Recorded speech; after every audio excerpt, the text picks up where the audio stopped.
বন্ধুসকল নমস্কাৰ আশা কৰোঁ আপোনালোক সকলো কুশলে আছে বন্ধুসকল আজি আপোনালোকৰ সৈতে এই সময়ত জনাবলৈ লৈ আছোঁ চাওক কৰ্মচাৰী আৰু পেঞ্চনাৰসকলৰ বাবে এটা নতুন খবৰ প্ৰকাশ হৈছে শেহতীয়াকৈ বন্ধুসকল মই আজি আপোনালোকৰ ওচৰত নতুন খবৰ বুলিহে জনাবলৈ যত্ন কৰিছোঁ সুখবৰ বুলি কোৱা নাই কিন্তু বহু সংখ্যক ইনফৰমেশ্যনত এইটো এটা সুখবৰ বুলি প্ৰকাশ হৈছে মই কিয় আপোনালোকক সুখবৰ বুলি জনাবলৈ যত্ন কৰা নাই সকলো সবিশেষ ভিডিঅ'টোৰ শেষৰ ফালে আপোনালোকক জনাবলৈ যত্ন কৰিম গুৰুত্বপূৰ্ণ ইনফৰমেশ্যনটো কেনেকৈ প্ৰকাশ হৈছিল আপোনালোকৰ সন্মুখত হাইলাইট কৰিবলৈ লৈ আছোঁ চাওক Expected DR from July 2026 at the rate 63%. আজিৰ এই সময়ত সুখবৰ বুলিয়ে ক'ব পাৰি কাৰণ কৰ্মচাৰী আৰু পেঞ্চনাৰসকলৰ DAR কথা 63%লৈকে এক্সপেক্টেড কৰা হৈছে বুলি বৰ্তমান সময়ত প্ৰকাশ হৈছে আৰু কিহৰ ওপৰত বেছ কৰি এই 63%টো এক্সপেক্ট কৰা হৈছে সকলো সবিশেষ আপোনালোকক জনাবলৈ যত্ন কৰিম আৰু দেৰি নকৰাকৈ জনাবলৈ লৈ আছোঁ চাওক বিশেষকৈ গভৰ্ণমেণ্ট অফ ইণ্ডিয়াৰ ministry of labour and employment labour ব্যুৰৰ ফালৰ পৰা শেহতীয়াকৈ যিখন প্ৰেছ ৰিলিজ হৈছিলে সেই প্ৰেছ ৰিলিজৰ ওপৰতেই বেছ কৰি ভিত্তি কৰি এই কৰ্মচাৰী আৰু পেঞ্চনাৰসকলৰ DR 63% হ'ব বা হোৱাৰ কথাটো উল্লেখ কৰা হৈছে সকলো সবিশেষ জনাবলৈ যত্ন কৰিম বিশেষকৈ এই যিখন গুৰুত্বপূৰ্ণ নটিচ প্ৰকাশ হৈছিলে সেইখন প্ৰকাশ হৈছিলে ফেব্ৰুৱাৰী মাহৰ 27 তাৰিখে আৰু নটিচখনত কেইটামান গুৰুত্বপূৰ্ণ ইনফৰমেশ্যন ইনক্লুড কৰি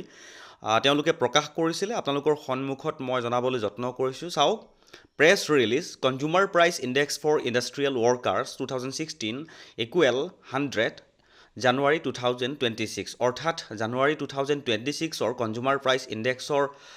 সূচাংক কিমান হৈছে সকলো সবিশেষ তেওঁলোকে এড কৰিছে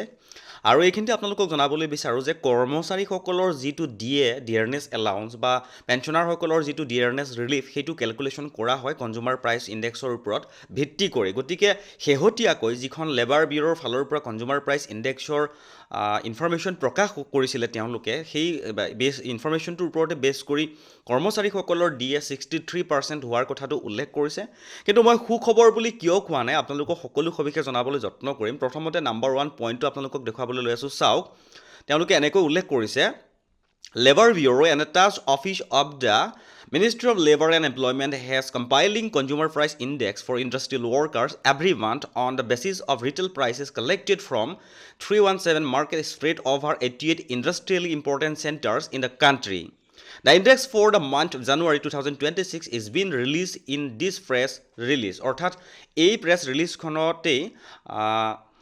দেশৰ 317খন মাৰ্কেটৰ পৰা আৰু 88টা ইণ্ডাষ্ট্ৰিয়েলি ইম্পৰ্টেণ্ট কেন্দ্ৰসমূহৰ পৰা তেওঁলোকে কালেকশ্যন কৰা ডাটাসমূহৰ ওপৰত বেছ কৰি জানুৱাৰী মাহৰ যিটো কনজিউমাৰ প্ৰাইচ ইণ্ডেক্স তেওঁলোকে প্ৰকাশ কৰিছে বুলি উল্লেখ কৰিছে আৰু শেহতীয়াকৈ যিটো গুৰুত্বপূৰ্ণ ইনফৰমেশ্যন প্ৰকাশ হৈছে বিশেষকৈ কৰ্মচাৰী আৰু পেঞ্চনাৰসকলৰ কাৰণে আটাইতকৈ বেছি গুৰুত্বপূৰ্ণ ইনফৰমেশ্যনটো হ'ল যে all India consumer price index IW for January 2026 increased by 0.4 points and stood at 148.6 points 148.6 অৰ্থাৎ 4% বাঢ়িছে বুলি কৈছে 0.4 পইণ্ট বৃদ্ধি হোৱাৰ কথা উল্লেখ কৰিছে আৰু তাৰ পাছৰ গুৰুত্বপূৰ্ণ ইনফৰমেশ্যনটো আপোনালোকে মন কৰিব year on year inflation for the month of January 2026 stood at 3.77% as compared to 3.10% in January 2025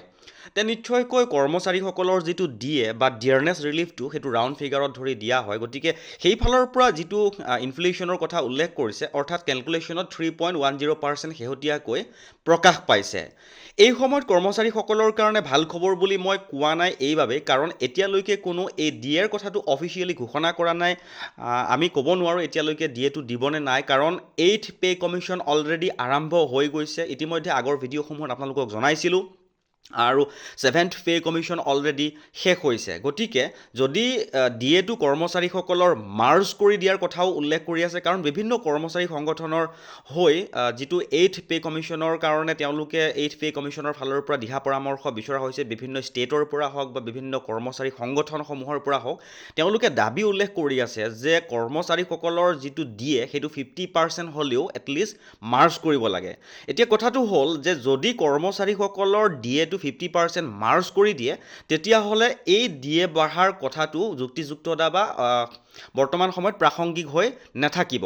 গতিকে আজিৰ সময়ত মই ভাল খবৰ বুলি এইকাৰণে নকওঁ, কাৰণ যদিহে মাৰ্জ কৰি দিয়ে তেতিয়াহ'লে কৰ্মচাৰীসকলৰ কাৰণে যিটো পে ৰিভাইজ হ'বলৈ গৈ আছে সেইটোত এটা ডাঙৰ ইম্পেক্ট পোৱাৰ এটা বা ডাঙৰ কিবা এটা এক্সপেক্টেশ্যন পোৱাৰ এটা